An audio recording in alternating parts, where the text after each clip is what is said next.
countdown. When he surrendered, he was just very cold. Just leave it at that. An arrest in the murder of a police officer. Tonight, we're learning more about the suspect's past and the tip that helped police find the suspected killer. Good evening. I'm Monica Pearson. And I'm John Pruitt. Police say that suspect had serious firepower but surrendered peacefully. We tracked police from the ground and air starting around noon when SWAT teams gathered at an airstrip. Just before 3, we watched as police swarmed a home in Fairburn. 30 minutes later, police took Robert Milam Cook in for questioning. Channel 2's John Bachman live in South Fulton County, where he just got an update from investigators. John. Well, John, yeah, they just wrapped up a press conference here not more than about 30 minutes ago. We're outside the Chattahoochee Hills Police Department. I want to quickly show you the memorial here for Lieutenant Mike Vogt. They got the flowers, and of course the flag is at half staff. And at that press conference this afternoon, several agencies shed new light on the arrest of 44-year-old Robert Cook and what prompted the killing of Lieutenant Vogt. Several agencies were prepared for a shootout as they moved in on Cook's trailer home this afternoon. A tipster had told them that Cook was not going to be taken alive. Now, again, thankfully, there were no shots fired as officers closed in, took him into custody, and then took him to the Fairburn Police Department for questioning.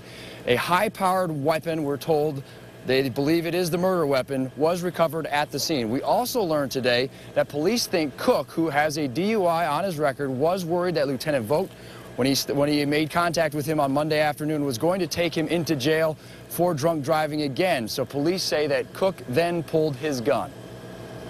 Apparently led to Cook deciding that he was going to shoot his way out of an arrest. And that's what he did. He killed Lieutenant Mike Vogt. Now, after Cook is taken, after he's done being questioned at the Fairburn Police Department, he will be taken to the Fulton County Jail. We are reporting live in South Fulton County. John Bachman, Channel 2 Action News. Well, Channel 2 spent hours outside the suspect's home today, and we were there as officers brought him out. In the last hour, we got this new video of the gun investigators believe was used to kill Lieutenant Mike Vogt. Channel 2's Jody Fleischer continues our live Team 2 coverage from South Fulton County. Monica, we watched as investigators carried that large gun right out of that mobile home. Within the last hour, they will run ballistics tests on it to see if it was the gun used to murder Lieutenant Mike Vogt. The crime scene unit has also been checking out Cook's car. You can see they've just loaded it up onto a tow truck to take it away to check for evidence. They want to figure out if it was the car used in the crime. Just all these cops and everything. Jimmy Green watched as an armored personnel carrier turned into his driveway, followed by dozens of officers. Somebody said a guy with a high-powered rifle was around, so I didn't want to stick around that close. U.S. Marshals geared up to help GBI agents and Chattahoochee Hills police search for a cop killer. They watched Robert Cook's home for about 5 hours, then made their move. It has turned out the absolute best way it could, which is the subject in custody with no shots fired. They say Cook walked out of his trailer and surrendered. He's now charged with murdering Chattahoochee Hills Lieutenant Mike Vogt on Monday. Agents concentrated on Cook's reddish-brown Honda. It caught Jimmy Green's attention, too. I was parked in an odd place yesterday, and I thought, well, now what's that car doing there? And I talked to his daddy, and his daddy didn't think much about it. A tipster told police Cook was gearing up for a firefight. Witnesses are glad it didn't come to that and say one officer's death is too many. The police are out there protecting us, you know, and I feel bad for his family, and I just hope they got the right guy.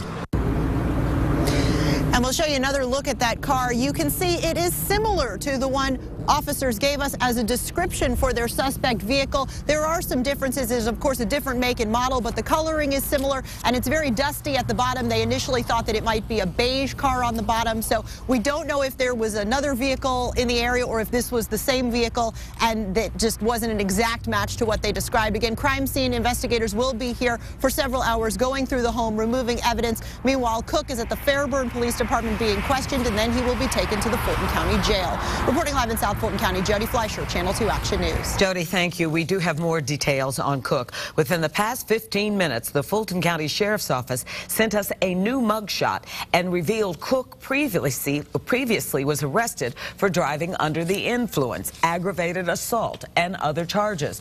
The Sheriff's Office says Cook has a first appearance hearing scheduled for tomorrow. and we will be there. Go to WSBTV.com and click on the News tab for more on the murder of Lieutenant Mike Vogt. We have video of a State Patrol armored vehicle headed to the scene of the arrest, and we will continue to post any new information. Well, today the federal government handed out millions of dollars